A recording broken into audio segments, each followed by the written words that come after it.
Assalamualaikum warahmatullahi wabarakatuh. Selamat sore Bapak dan Ibu semuanya. Bagaimana kabarnya? Masih semangat ya? Bagaimana kabarnya?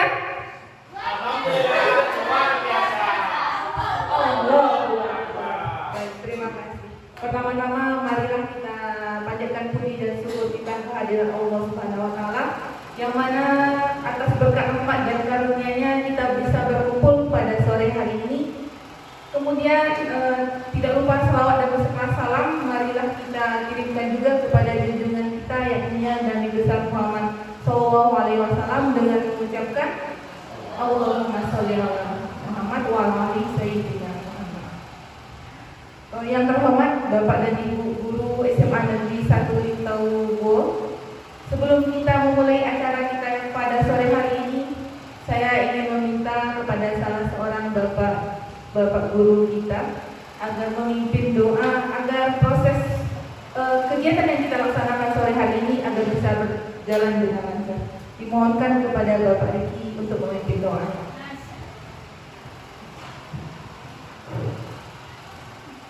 Baiklah, terima kasih Bu Messi untuk lebih hikmatnya acara kita ini dan berjalan lancar dari awal sampai akhir. Sebelum kita memulai acara ini, alangkah baiknya kita membacakan Al-Fatihah satu kali seorang. Al-Fatihah.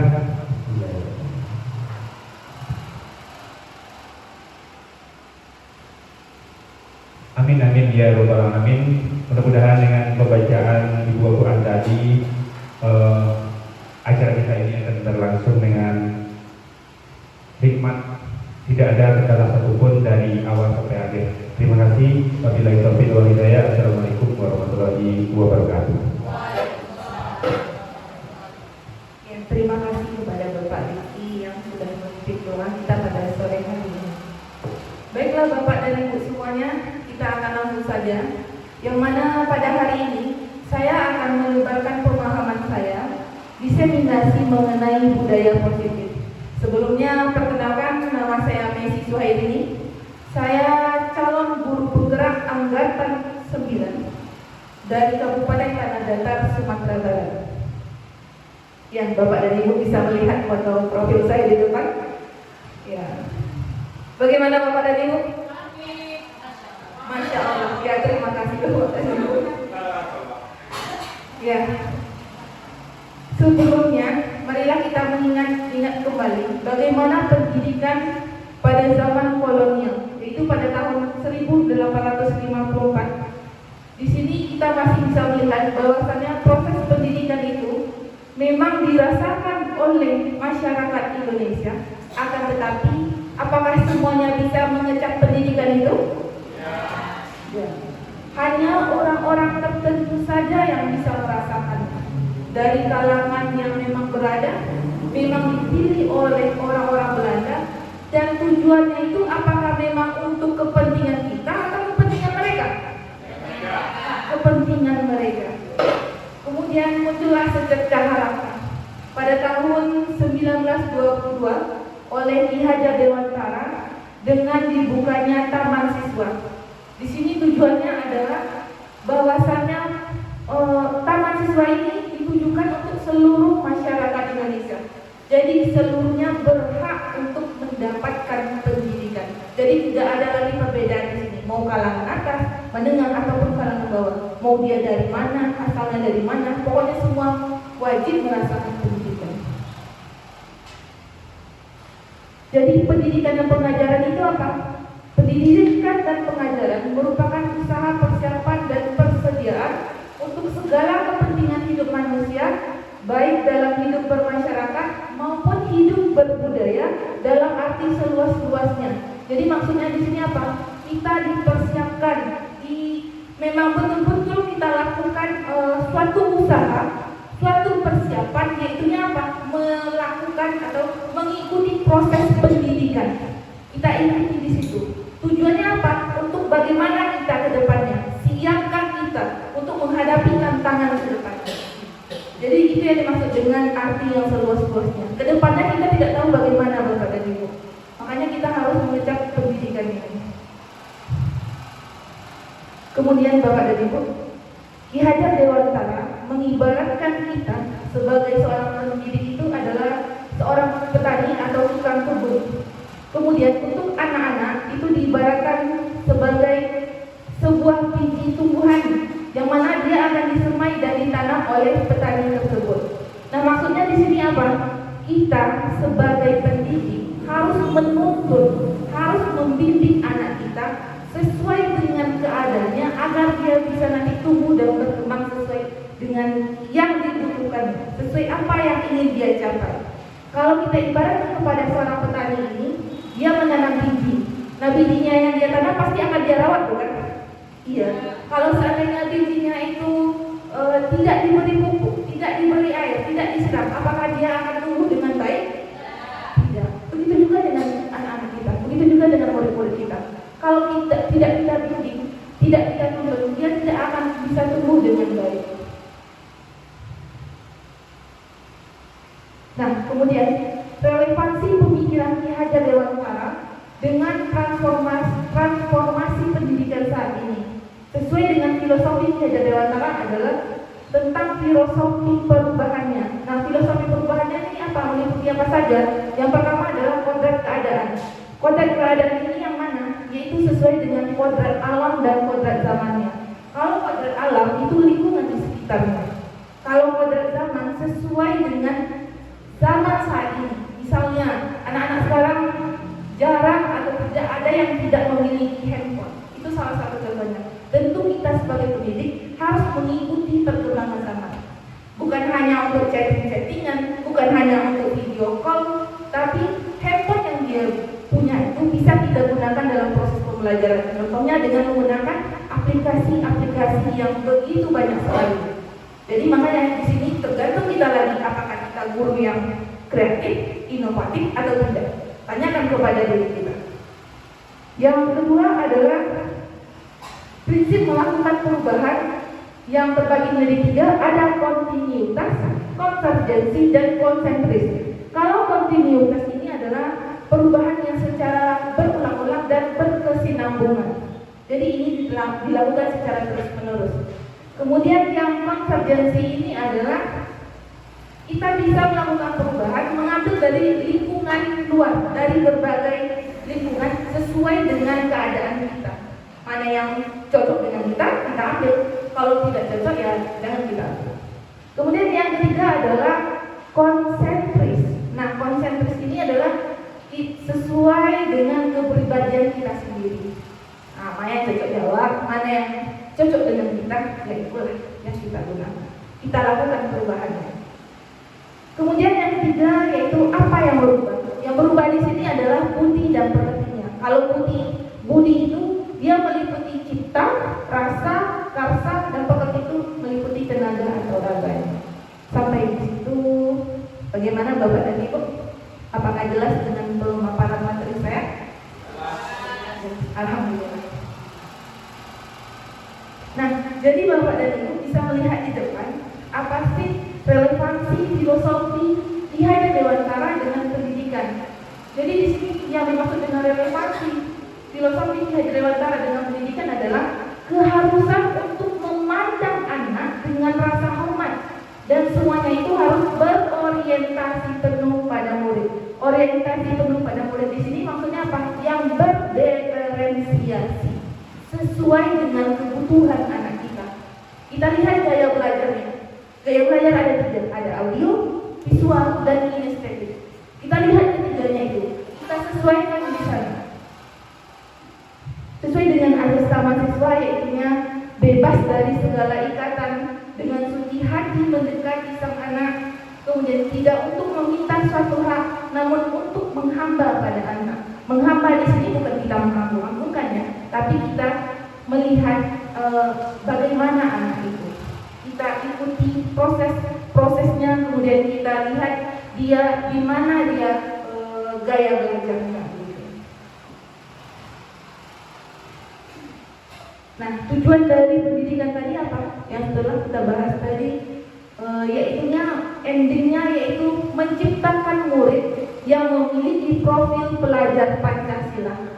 Yang mana pelajar Indonesia itu menurut Tujuan Pendidikan Nasional tahun 2003 yaitu pelajar sepanjang hayat yang kompeten, berkarakter, dan berperilaku sesuai nilai-nilai Pancasila. Jadi yang mana profil pelajar Pancasila itu? Yang pertama adalah beriman, bertakwa kepada Tuhan Yang Maha Esa, dan berakhlak mulia. Yang kedua adalah mandiri. Yang ketiga bernalar kritis. Yang keempat kreatif. Yang kelima bergotong royong. Dan yang keenam adalah berkebinekaan global. Jadi inilah tujuan dari perubahan paradigma pendidikan itu. Nah, selanjutnya dengan adanya perubahan paradigma pendidikan ini tentu ada beberapa hal yang harus kita lakukan. Salah satunya adalah budaya positif ini. Nah, untuk budaya positif ini bisa Bapak dan Ibu lihat di depan. Ada konsepnya di sini. Ada yang pertama adalah teori kontrol, yang kedua adalah motivasi perilaku, yang ketiga keyakinan kelas, yang keempat kebutuhan dasar manusia, yang kelima adalah 5 posisi kontrol, dan yang terakhir adalah segitiga restitusi. Jadi keenam-enamnya ini adalah bagian dari budaya positif yang bisa kita terapkan di sekolah kita. Masih semangat Bapak dan Ibu? Masih. Bagaimana kalau kita ice breaking dulu karena ini sudah sore? Setuju? Baik. Kepada Bapak dan Ibu silakan berdiri.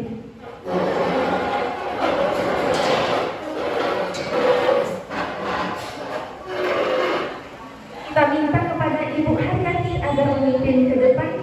Bagaimana Ibu Haryati, setuju? Baik. Oh, kita speakingnya di sini agak bergerak sedikit, panjang pendek.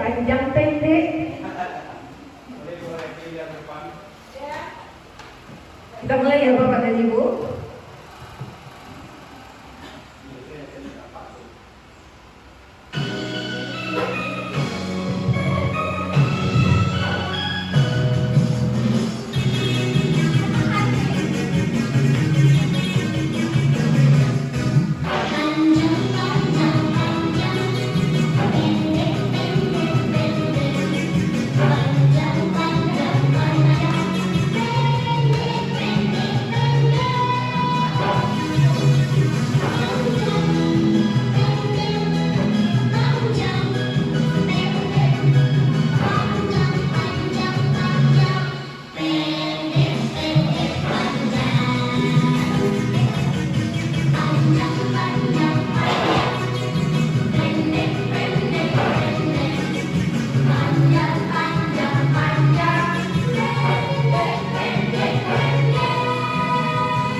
Iya, terima kasih Bapak dan Ibu.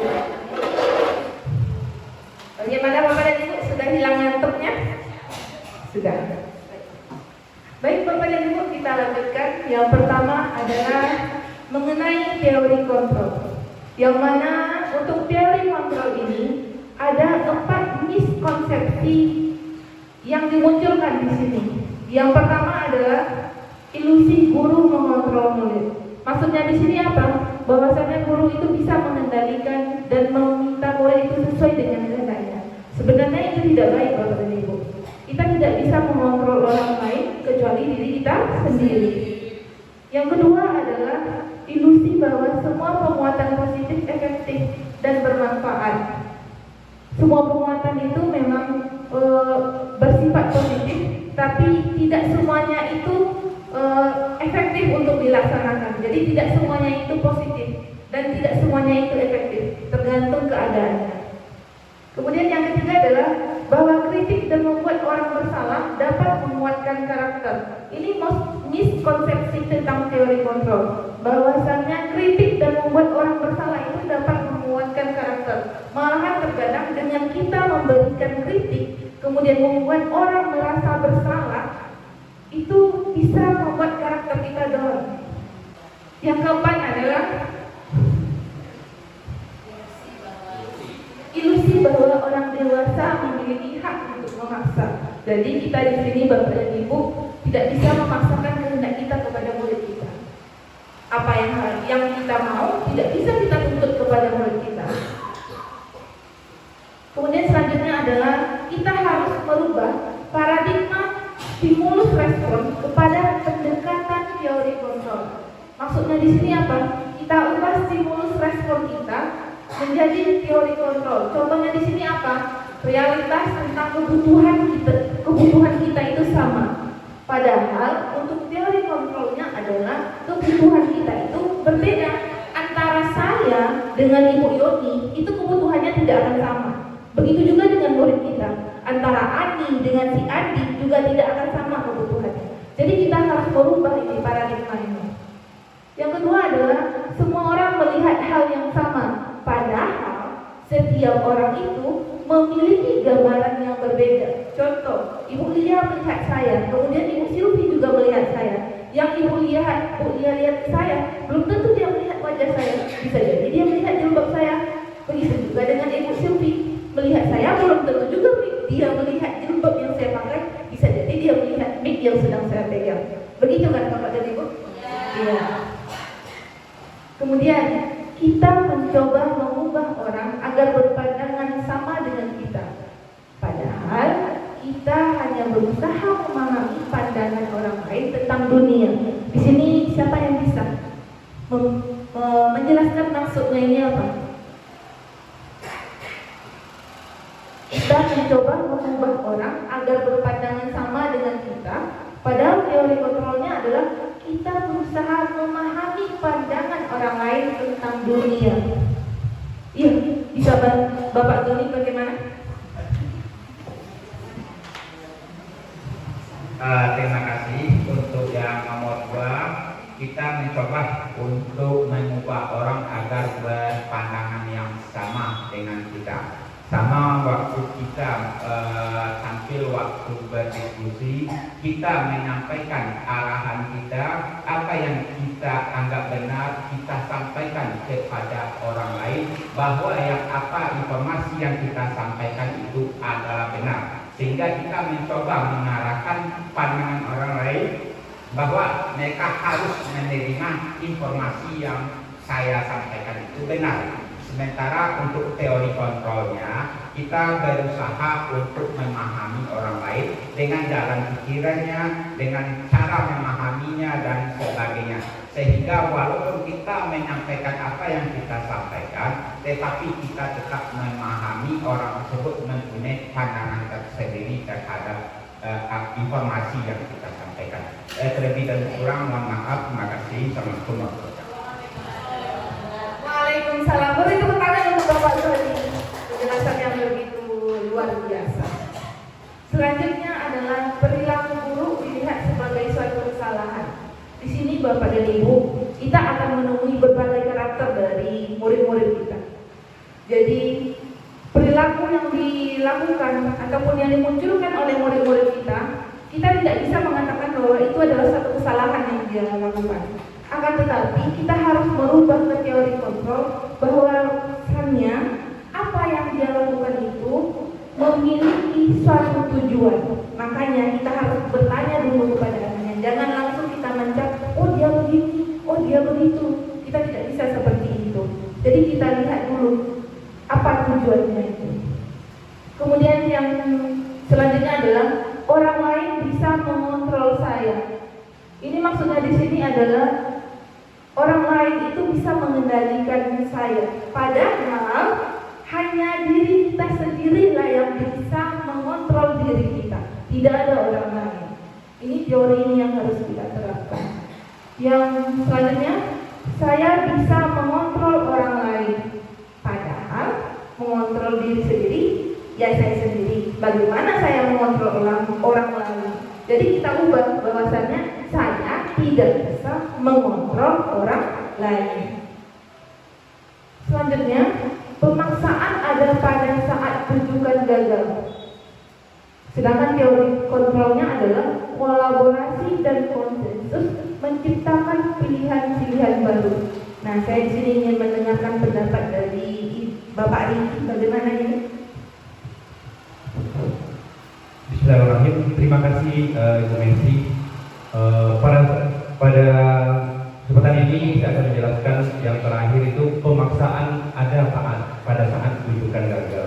Mungkin ketika kita memberikan arahan kepada anak didik kita untuk mengerjakan kerja kelas atau membersihkan kelas, kita berusaha untuk berkata-kata yang baik-baik saja kepada anak. Dari 1 kali, 2 kali sampai ke 3 kali. Masuk 3 kali keempatnya yang kita suruh itu masih juga belum dilaksanakan oleh anak. Ketika saat itu kita melakukan sebuah penilaian buruk terhadap anak. Padahal bukan seperti itu seharusnya. Seharusnya adalah ketika kita memberikan sebuah arahan kepada anak, haruslah dibarengi dengan kolaborasi, menciptakan pilihan-pilihan baru. Umpamanya ketika kita akan mengajak anak untuk goro kelas, jangan libatkan seluruh anak pada satu titik pekerjaan saja. Bisa jadi dibagi. Untuk kelompok A mungkin dalam kelas, kelompok B di luar kelas, kelompok C menyiram bunga, kelompok D mungkin membuat hiasan-hiasan dinding kelas. Dengan seperti itu, apa yang kita harapkan, apa yang kita inginkan akan tercapai. Dan disitulah peran dari kita seorang pendidik mengubah stimulus respon dari ke teori kontrol tadi. Kurang lebih seperti itu Bu Messi. Lebih terkurang mohon maaf. Wabillahi taufiq wal hidayah. Assalamualaikum warahmatullahi wabarakatuh. Masya Allah, penjelasan yang begitu lugas sekali dan sangat bermakna sekali penjelasannya. Sekali lagi tepuk tangan untuk Bapak Riki. Nah, selanjutnya kita masuk kepada disiplin. Nah, kira-kira untuk disiplin ini adakah Bapak dan Ibu yang ingin menyampaikan pendapatnya? Apa itu disiplin? Ada di antara Bapak dan Ibu? Ya, Bu Haryati. Disiplin yang saya ketahui itu adalah tertib, taat aturan. Tertib, taat aturan. Ada lagi Bapak dan Ibu? Ibu Yoni bagaimana? Patuh, disiplin, patuh, taat aturan. Ya, yang Bapak dan Ibu katakan itu benar sekali. Jadi yang dimaksud dengan disiplin di sini adalah disiplin yang arahnya positif, yaitu salah satu cara penerapan disiplin yang bertujuan untuk menumbuhkan kesadaran serta memberdayakan murid tanpa adanya imbalan penghargaan, ancaman dan hukuman. Jadi kita tumbuhkan di sini dulu kesadarannya, kesadaran dari diri dia, dari dalam diri dia, sehingga dia bisa menerapkan disiplin itu sendiri. Yang harus kita garis bawahi adalah disiplin yang kita terapkan ini tidak ada imbalannya, tidak ada penghargaannya, tidak ada ancaman, apalagi hukuman. Jadi sebagai pendidik Tujuan kita adalah menciptakan peserta didik yang memiliki disiplin diri sehingga mereka berperilaku mengacu kepada nilai-nilai kebajikan universal dan memiliki motivasi intrinsik dalam melakukan perubahan ke arah yang lebih baik. Motivasi intrinsik di sini adalah motivasi dari dalam diri dia sendiri. Nah, untuk motivasi tadi bisa Bapak Ibu lihat bahwasannya 3 motivasi dari perilaku manusia. Yang pertama adalah untuk menghindari ketidaknyamanan atau hukuman. Yang kedua, untuk mendapatkan imbalan atau penghargaan dari orang lain. Yang ketiga, untuk menjadi orang yang mereka inginkan dan menghargai diri sendiri dengan nilai-nilai yang mereka percaya. Jadi ketiganya ini adalah 3 macam motivasi dari perilaku yang dilakukan oleh manusia. Nah, sekarang Bapak dan Ibu lihat ke depan. Ada 3 pertanyaan. Yang pertama, sebagai seorang guru, saat Bapak atau Ibu hadir mengajar di kelas tepat waktu, motivasi apakah yang mendasari tindakan Bapak dan Ibu? Tadi ada 3 motivasi kita sebagai manusia. Yang pertama, menghindari hukuman. Yang kedua, mendapatkan imbalan atau penghargaan. Dan yang ketiga adalah menjadi diri sendiri atau menjadi orang yang diinginkan. Nah, untuk pertanyaan yang pertama, motivasi apakah yang mendasari Bapak dan Ibu? Bagaimana Ibu Sylvie? Baik, Assalamualaikum warahmatullahi wabarakatuh. Terima kasih untuk kesempatannya Bu Besi. Kalau menurut saya berdasarkan pertanyaan tersebut, ya sebagai seorang guru, saat Bapak atau Ibu hadir mengajar di kelas tepat waktu, motivasi apakah yang mendasari tindakan Bapak atau Ibu? Kalau menurut saya pribadi, yang pertama itu kita dalam tepat waktu itu pertama karena kesadaran kita, kesadaran yang penuh kita sebagai pendidik yang patut dicontoh oleh murid, itu yang pertama. Kemudian juga berdasarkan yang 3 tadi, yang ke slide yang sebelumnya, yang 3 motivasi tadi itu pilihannya ada pada pilihan yang ketiga, yaitu untuk menjadi orang yang mereka inginkan dan menghargai diri sendiri dengan nilai-nilai yang mereka percaya. Jadi kita sebelum kita meminta murid untuk datang tepat waktu, ada baiknya diri kita sendiri itu yang mencontohkan kepada murid sehingga dia bisa menilai bahwa gurunya tepat waktu, tentu dia akan menjadi seperti gurunya, seperti itu kira-kira. Terima kasih Bu Messi. Wassalamualaikum warahmatullahi wabarakatuh. Ya, terima kasih Ibu Sylvie. Jadi di sini kita sebagai guru tentunya harus memberikan contoh yang baik kepada murid. Kita jangan hanya misalnya, kamu hadir tepat waktu ya, jangan terlambat ya. Sedangkan diri kita sendiri saja terlambat datangnya. Jadi di sini motivasi yang harus kita timbulkan adalah motivasi untuk diri kita dicontoh oleh murid-murid kita. Kita juga harus hadir tepat waktu.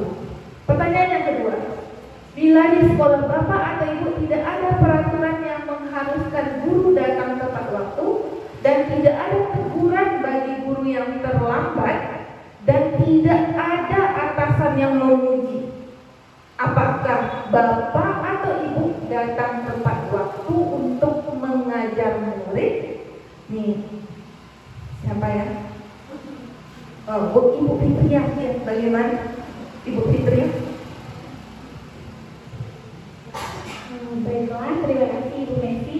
Menurut saya, bila di sekolah Bapak atau Ibu tidak ada peraturan yang mengharuskan guru datang tepat waktu dan tidak ada teguran bagi guru yang datang terlambat dan tidak ada atasan yang memuji, apakah Bapak Ibu datang tepat waktu untuk mengajar murid?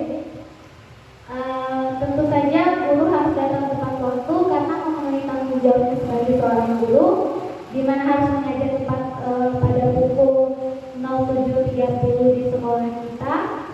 Jadi setiap guru harus mengemban tanggung jawab sebagai guru yang telah dipilih untuk mengajar di kelas tersebut. Terima kasih. Tekanan untuk Ibu Fitria yang SMA Negeri 1 Lintau 2 ini. Jadi di sini Bapak dan kita di sini tidak dilihat oleh siapapun, tidak dipuji oleh kepala sekolah, tidak dipuji oleh unsur-unsur pimpinan. Kita harus sadar bahwasannya kita harus datang tepat waktu. Setidaknya kalau memang masuknya jam 7.30, kita sudah ada di sekolah pukul 7.15.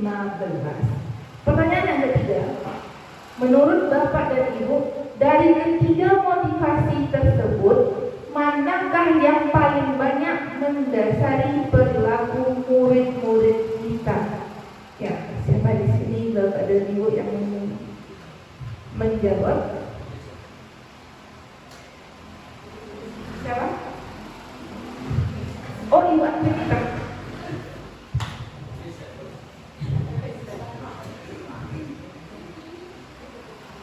Assalamualaikum warahmatullahi wabarakatuh. Terima kasih banyak atas kesempatannya Ibu Messi. Boleh sebelumnya Ibu Messi? Oh iya. Yang selanjutnya pertanyaannya, menurut Bapak atau Ibu, dari ketiga motivasi tersebut, motivasi manakah yang paling banyak mendasari perilaku murid-murid kita? Kalau menurut saya, motivasi perilaku manusia yang paling banyak atau dominan itu adalah yang pertama, untuk menghindari ketidaknyamanan atau hukuman. Jadi murid-murid kita ini akan menghindarinya kalau seandainya mereka berbuat kesalahan untuk mendapatkan hukuman. Terima kasih. Assalamualaikum warahmatullahi wabarakatuh. Beri tepuk tangan ini untuk akademika Bapak dan Ibu semuanya. Iya.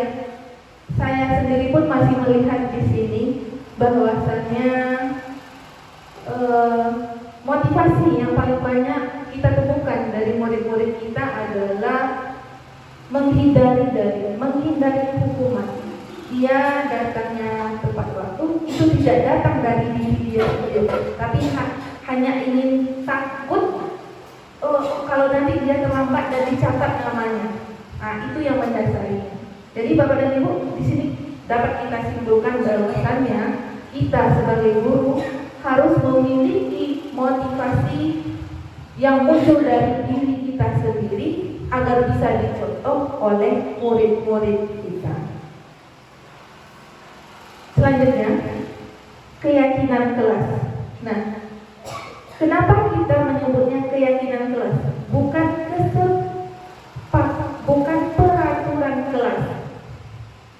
Menurut Bapak dan Ibu, kenapa? Kenapa kita menyebutnya keyakinan kelas, bukan peraturan kelas? Siapa? Ya, Ibu Nia, yang cerita Bapak. Baik, terima kasih Bu Messi atas kesempatannya. Kalau menurut pendapat saya, kenapa bahasa keyakinan itu lebih cocok kita pakai dibandingkan bahasa peraturan. Kalau peraturan ini berhubungan dengan hukuman, tetapi kalau keyakinan ini berhubungan dengan bahasa yang lebih positif. Karena keyakinan ini artinya kita bersama murid sama-sama meyakini dan tidak ada paksaan di sana. Tapi kalau peraturan itu hadirnya suatu peraturan itu bisa jadi dari kita mulainya, tidak bersama murid. Tetapi kalau keyakinan ini kita bersama murid untuk membuat suatu keyakinan dan kita sama-sama memahaminya. Tapi kalau peraturan lebih besar kita yang memahami dibandingkan murid. Padahal kita meminta hasilnya itu dari murid yang akan melaksanakan. Cukup sekian, terima kasih Bu Messi. Kita kembali kepada presentasi. Terima kasih Ibu. Jadi kenapa keyakinan kelas bukan peraturan kelas? Kalau peraturan itu biasanya masih bisa dilanggar oleh murid kita. Tapi kalau yang keyakinan itu munculnya dari dia, kita sepakati bersama, kita buat secara bersama. Yang namanya yakin itu muncul dari kita. Pasti kita percaya dan mau tidak mau yang dari kita pasti akan kita laksanakan itu dan tidak akan kita langgar. Nah, kemudian untuk proses pembentukan keyakinan kelas ini ada 6 tahap yang kita lakukan. Yang pertama, keyakinan di kelas ini harus bersifat abstrak. Yang kedua, berupa pernyataan universal. Yang ketiga, dibuat dalam pernyataan posisi. Yang keempat, sedikit saja agar mudah diingat, jadi tidak perlu terlalu panjang-panjang sekali. Kemudian harus sesuai dengan kondisi kelas kita. Dan yang keenam adalah semua warga kelas dan sekolah dilibatkan. Jadi di sana harus kita libatkan seluruh murid kita, tidak hanya 1-2 murid saja. Contohnya Bapak dan Ibu, di sini saya menyusun keyakinan kelas dengan menggunakan sticky note. Jadi nanti kita tebar kepada anak-anak murid kita tulis di sana, kemudian kita suruh dia tempel ke depan, kemudian kita tarik di sana kesimpulannya yang mana-mana saja. Nah, ini adalah contoh dari keyakinan kelas, yang mana nilai-nilai universalnya di sini adalah hormat. Kalau hormat di sini dia tulis adalah kami meyakini bahwa sangat penting untuk menghormati semua orang dan barang milik orang lain. Jadi jelas di sini tugas bahasanya. Kemudian yang kedua adalah bekerja, yaitu kami meyakini bahwa sangat penting untuk mengerjakan segala pekerjaan atau mengikuti kegiatan yang telah ditugaskan. Yang ketiga, diterima dan dimiliki. Kami meyakini bahwa sangat penting untuk merasa diterima pada suatu kelompok dan saling peduli satu dengan yang lainnya. Ini adalah contoh dari keyakinan kelas. Nah, selanjutnya adalah kebutuhan dasar manusia. Nah, kebutuhan dasar manusia di sini yang dimaksudnya adalah segala sesuatu yang kita lakukan untuk mendapatkan apa yang kita inginkan. Yang namanya butuh pasti sesuatu yang kita butuh, yang kita inginkan. Nah, seluruh tindakan yang kita lakukan itu memiliki tujuan tertentu. Semua usaha terbaik yang kita lakukan adalah dalam rangka untuk memenuhi kebutuhan dasar kita dengan baik. Nah, kebutuhan dasar manusia itu ada 5, Bapak dan Ibu. Bagaimana Ibu Haryati, sepertinya masih semangat Ibu? Masih semangat ya. Jadi kebutuhan dasar manusia ini ada 5, Bapak dan Ibu. Yang pertama adalah kebutuhan untuk bertahan hidup.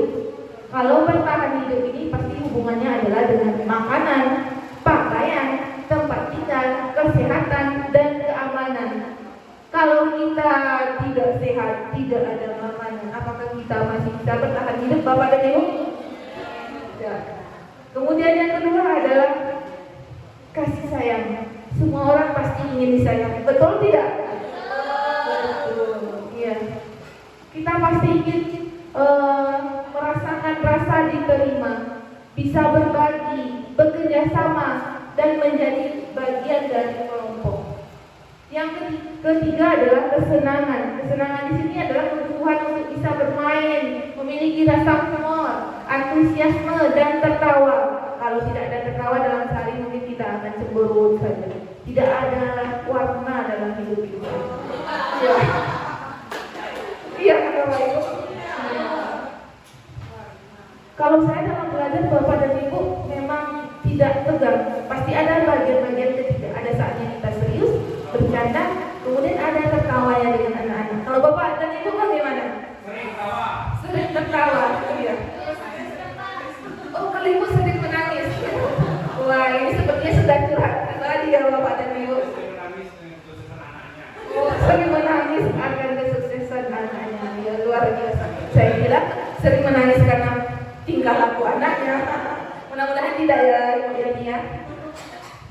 Nah, selanjutnya adalah penguasaan. Penguasaan di sini adalah kebutuhan untuk penguasaan terhadap harga dirinya, keinginan untuk dianggap, memimpin dan berprestasi. Selanjutnya adalah kebebasan. Kebebasan di sini adalah kebebasan agar dia bisa mandiri, kemudian memiliki pilihan, mencoba hal baru, dan mampu mengendalikan dirinya. Ya, kira-kira itulah 5 kebutuhan dasar dari manusia: bertahan hidup, kesenangan, penguasaan, kasih sayang, dan kebebasan. Nah, selanjutnya Bapak dan Ibu adalah motivasi perilaku manusia. Motivasi perilaku manusia ini terbagi menjadi 2, Bapak dan Ibu. Ada motivasi ekstrinsik, kalau X berarti dari luar, kalau intrinsik itu berarti dari dalam. Nah, tujuannya dari motivasi ekstrinsik ini adalah untuk menghindari ketidaknyamanan atau hukuman. Yang kedua, untuk mendapatkan imbalan atau penghargaan dari orang lain.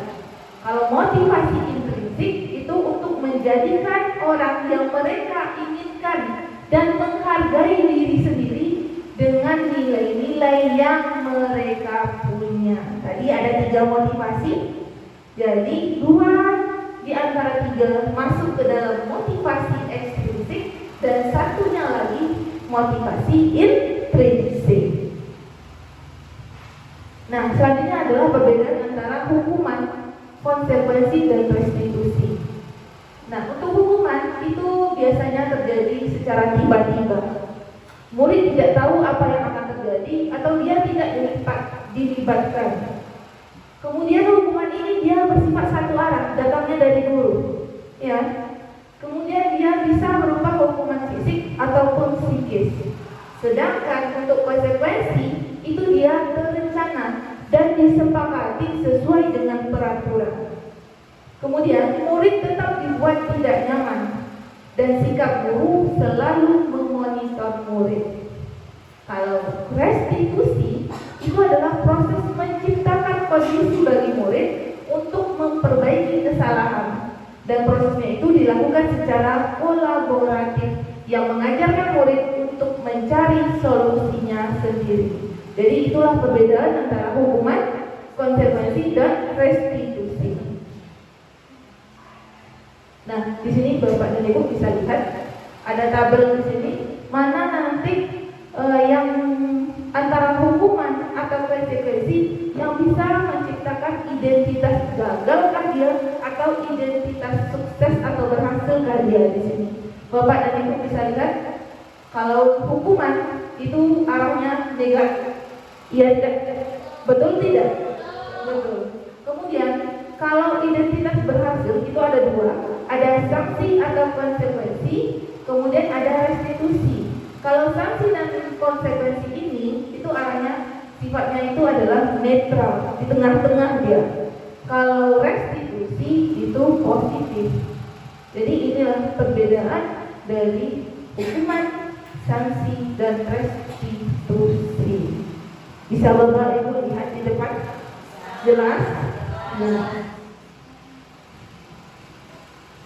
Nah, untuk lebih memahami Bapak dan Ibu, silakan dikeluarkan bukunya. Ya, sudah ada buku di atas mejanya.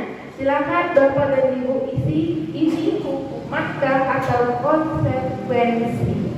Silakan Bapak dan Ibu tulis di bukunya nomor 1 apa, 2 apa, 3 apa sampai 7. Yang pertama, lari mengelilingi lapangan basket 2 kali karena terlambat hadir ke sekolah. Silakan ditulis Bapak dan Ibu. Sudah? Sudah. Yang kedua, murid membersihkan coretan yang dibuatnya di meja tulis. Sudah? Sudah. Yang ketiga, murid diminta untuk push up 15 kali karena tidak menggunakan masker ke sekolah. Hukumankah atau konsekuensi? Lanjut Bapak Ibu. Lanjut. Yang keempat, mengganti kertas tugas teman yang telah dicoret-coret. Hukuman atau konsekuensi? Tidak contoh-contoh ya Bapak dan Ibu. Kita tanya pada diri kita. Kita melihat sampai di mana pemahaman kita tentang hukuman atau konsekuensi.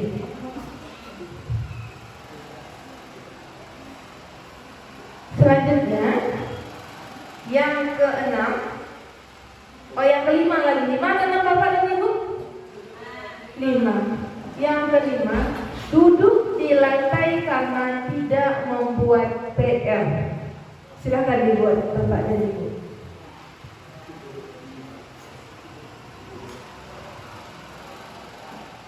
Sudah Bapak? Sudah Ibu? Sudah.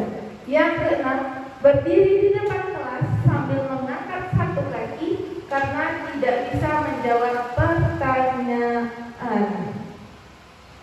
Ternyata Bapak dan Ibu cepat sekali. Sudah selesai? Sudah. Tapi saya masih ingin membacakan soal yang ke-7. Ya. Soal yang ke-7 adalah kehilangan 10 menit jam istirahat untuk mengerjakan tugas karena terlambat dan tertinggal pelajaran selama 10 menit. Baik, di sini saya meminta satu orang kepada Bapak dan Ibu yang ingin menyebutkan jawabannya. Adalah Bapak dan Ibu? Cukup 3 saja. Dari 7 cukup 3 saja. Oh, Ibu Yuli, dan Ibu ya, kita beri kesempatan. Terima kasih Bu Messi. Jadi di sini ada 7 pertanyaan untuk menjelaskan hukuman atau konsekuensi. Jadi untuk yang pertama di sana ada soal lari mengelilingi lapangan basket 2 kali karena terlambat hadir ke sekolah. Kalau menurut saya seperti yang tadi Bu Messi jelaskan tadi itu termasuk ke dalam hukuman. Soal yang kedua, membersihkan coretan yang dibuatnya di meja tulis. Kalau menurut saya itu termasuk ke dalam sebuah konsekuensi. Yang ketiga, murid diminta untuk push up 15 kali karena tidak menggunakan masker ke sekolah. Nah, kalau menurut saya yang ketiga itu termasuk ke dalam hukuman. Terima kasih Bu Messi. Tangan untuk Ibu Yuli. Baiklah Bapak dan Ibu, mari kita bahas bersama-sama. Nah, lihat yang sudah dibuat. Silakan dicek di tulisannya masing-masing Bapak dan Ibu. Nomor 1 betul hukuman? Betul. Nomor 2 konsekuensi, ada yang salah? Ibu Haryati betul? Betul. Ya. Yang ketiga hukuman? Ya. Yang keempat konsekuensi. Betul. Yang kelima hukuman. Benar. Nomor 6 hukuman. Dan yang terakhir adalah konsekuensi. Berarti sudah benar semuanya? Benar. Alhamdulillah. Berarti Bapak dan Ibu sudah paham mana yang hukuman dan mana yang konsekuensi. Nah, selanjutnya adalah 5 posisi kontrol guru. Yang mana di sini ada penghukum, kemudian ada pemantau, kemudian pembuat rasa bersalah, kemudian manajer, dan yang terakhir adalah teman. Jadi 5 posisi kontrol ini ada pada diri kita. Kira-kira Bapak dan Ibu ada di posisi yang mana? Ada yang manajer, teman. Kalau Ibu Yuli bagaimana Ibu Yuli? Ya. Lebih banyak sebagai teman. Ya. Kalau Ibu Haryati yang sudah mulai redup-redup matanya, Lebih banyak ke manajer. manajer, ya. Manajer luar biasa tekannya untuk Ibu Haryati. Ya. Di sini kita sebagai guru, Bapak dan Ibu, kita harus bisa memposisikan diri kita yang paling baiknya adalah di posisi manajer. Selanjutnya, segitiga restitusi. Nah, segitiga restitusi bisa Bapak Ibu lihat di sini. Ada 3 tahapannya. Yang mana segitiga restitusi ini adalah suatu proses dialog yang dijalankan oleh guru atau orang tua agar dapat menghasilkan murid yang mandiri dan bertanggung jawab. Jadi tujuan endingnya, tujuan akhirnya adalah murid yang mandiri dan bisa bertanggung jawab atas perbuatan yang sudah dia lakukan. Yang mana tahapannya ada 3. Yang pertama adalah menstabilkan identitas. Maksudnya di sini adalah berdasarkan prinsip membuat kesalahan adalah bagian dari proses pembelajaran. Kita di sini menggeser identitas gagal ke identitas sukses. Contohnya, kita bisa menggunakan kalimat setiap orang pasti pernah melakukan kesalahan. Kamu bukan satu-satunya yang pernah melakukan itu. Kita bisa mengatakan itu kepada murid-murid kita untuk menstabilkan identitasnya. Yang kedua, tahapan yang kedua adalah validasi tindakan yang salah. yaitu berdasarkan prinsip setiap perilaku berupaya memenuhi suatu kebutuhan tertentu. Di sini, guru akan bergeser dari pemikiran stimulus respon menjadi proaktif. Kita mengenali dan mengakui kebutuhan murid yang akan memperbaiki hubungannya dengan murid. Contohnya, bila anak kita melakukan suatu kesalahan, kita bisa menggunakan kalimat berikut untuk memvalidasi apakah tindakannya itu salah, yaitu dengan kamu tentu punya alasan mengapa melakukan hal itu.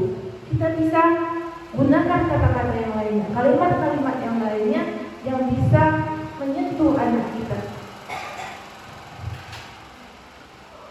Kemudian selanjutnya adalah yang ketiga, menanyakan keyakinan.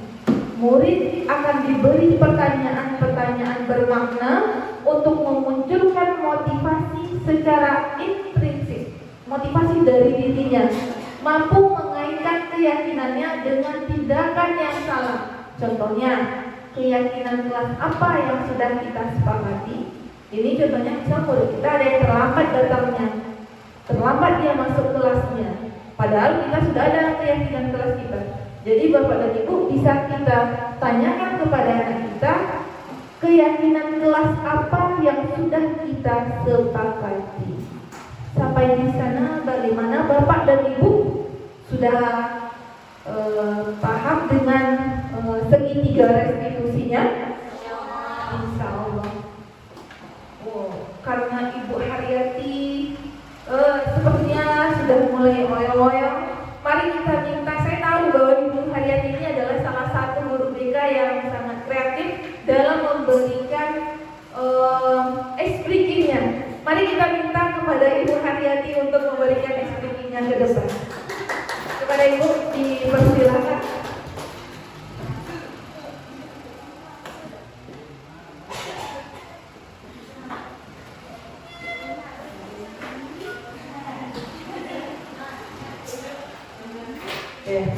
Terima kasih Bu Messi. Assalamualaikum warahmatullahi wabarakatuh.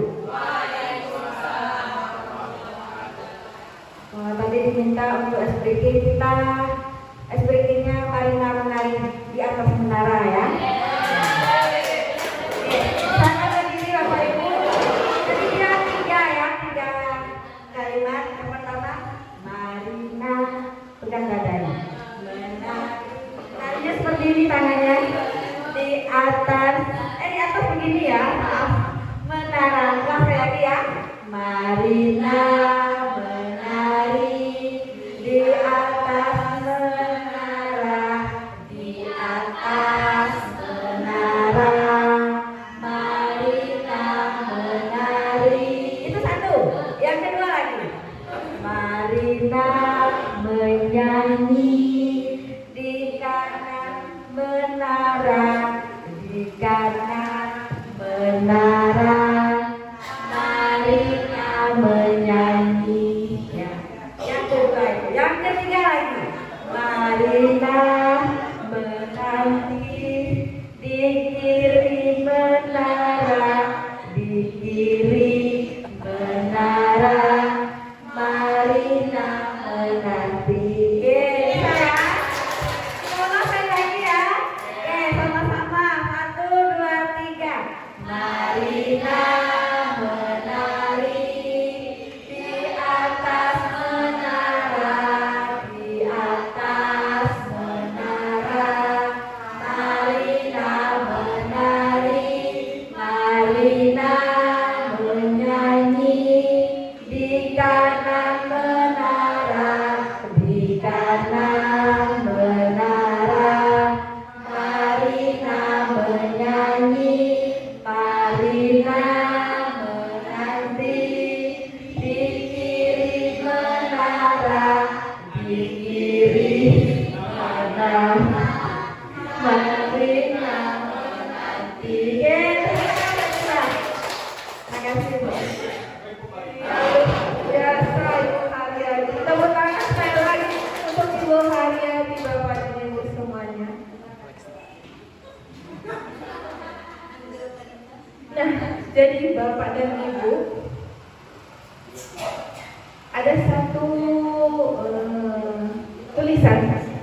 dari Stephen R. Covey tentang Principle Centered Leadership tahun 1991. Ini sangat menggugah kita, yang mana tulisannya adalah, bila kita ingin membuat kemajuan perlahan, sedikit-sedikit, ubahlah sikap atau perilaku Anda. Namun, bila kita ingin memperbaiki cara-cara utama kita, maka kita perlu mengubah kerangka acuan kita. Ubahlah bagaimana Anda melihat dunia, bagaimana Anda berpikir tentang manusia, dan ubahlah paradigma Anda, skema pemahaman dan penjelasan aspek-aspek tertentu tentang realitas. Ya. Jadi kita kalau sangat bermakna sekali kalau menurut saya tulisan dari Stephen R. Covey ini. Jadi kita harus melakukan perubahan dari diri kita agar kita bisa melihat bagaimana dunia luar itu. Jadi Bapak dan Ibu, mungkin itu saja materi yang bisa saya sampaikan. Sebelum itu saya minta refleksi dari dua orang Bapak atau Ibu yang ingin memberikan refleksinya terhadap kegiatan kita hari ini. Kepada siapa? Bapak dan Ibu? Ibu Lia, ya. Baik, terima kasih lagi. Walaupun di penghujung senja, tapi kita masih tetap semangat, alhamdulillah. Ini tidak jauh dari Stephen R. Covey yang dikatakan oleh Bu Messi tadi. Kita sebagai guru harus bisa melihat perkembangan yang ada dan membuka mata. Di saat sekarang ini sudah di zaman berapa kita berada dan murid seperti apa yang kita hadapi, sehingga kita bisa mengikuti seperti apa murid itu berkembang dan kita juga harus berkembang. Tidak berada di satu posisi nyaman yang hanya kita berada nyaman di situ-situ saja dan tidak mau mengikuti perkembangan yang ada. Kalau kita bisa mengikuti perkembangan yang ada, maka kita juga bisa menghasilkan proyek-proyek yang kita impikan di masa depan. Terima kasih. Wassalamualaikum warahmatullahi wabarakatuh. Terima kasih Ibu Lia, sangat luar biasa sekali. Satu orang lagi, siapa? Bapak atau Ibu? Ibu Sylvie, ya. Assalamualaikum warahmatullahi wabarakatuh. Terima kasih Bu Messi. Saya tadi sangat tertarik dengan pembahasan mengenai segitiga restitusi tadi. Jadi kalau selama ini mungkin dalam menghadapi murid yang bermasalah biasanya kita hanya hukum gitu ya, atau tanpa menanyakan mengapa dia melakukan itu, apa tujuan dia, kemudian mungkin ada hal lain yang membuat dia melakukan hal yang salah tersebut gitu. Jadi sebaiknya memang cara yang pertama tadi ya kita dengan validasi tindakan yang salah dulu. Jadi kita seperti yang Bu Messi bilang tadi, menanyakan kepada anak itu, kemudian pertama tadi menstabilkan identitas ya Bu ya, menstabilkan identitas, kemudian validasi tindakan yang salah, baru menanyakan keyakinan. Jadi artinya setelah kita membina anak, kita tanyakan kepada anak tersebut berdasarkan kesepakatan kita yang telah kita buat gitu kan, kita mulai melakukannya sesuai dengan keyakinan di awal tadi gitu. Jadi mengembalikan anak kepada apa yang telah kita yakini bersama. Mungkin itu yang membuat saya, dan saya akan berusaha untuk menerapkan segitiga restitusi ini dalam menyelesaikan permasalahan yang ada pada murid. Insya Allah. Wassalamualaikum warahmatullahi wabarakatuh. Waalaikumsalam warahmatullahi wabarakatuh. Terima kasih Bapak dan Ibu semuanya. Terima kasih Ibu Sylvie dan Ibu Lia. Sekali lagi tepuk tangan untuk Ibu Sylvie dan tepuk tangan untuk Ibu Lia dan kita semuanya. Ya mungkin hanya itu yang dapat saya berikan kepada Bapak dan Ibu. Kalau ada salah kata mohon maaf. Kalau ada yang tidak terletak pada tempatnya Bapak dan Ibu, saya mohon maaf. Saya akhiri dengan mengucapkan wassalamualaikum warahmatullahi wabarakatuh.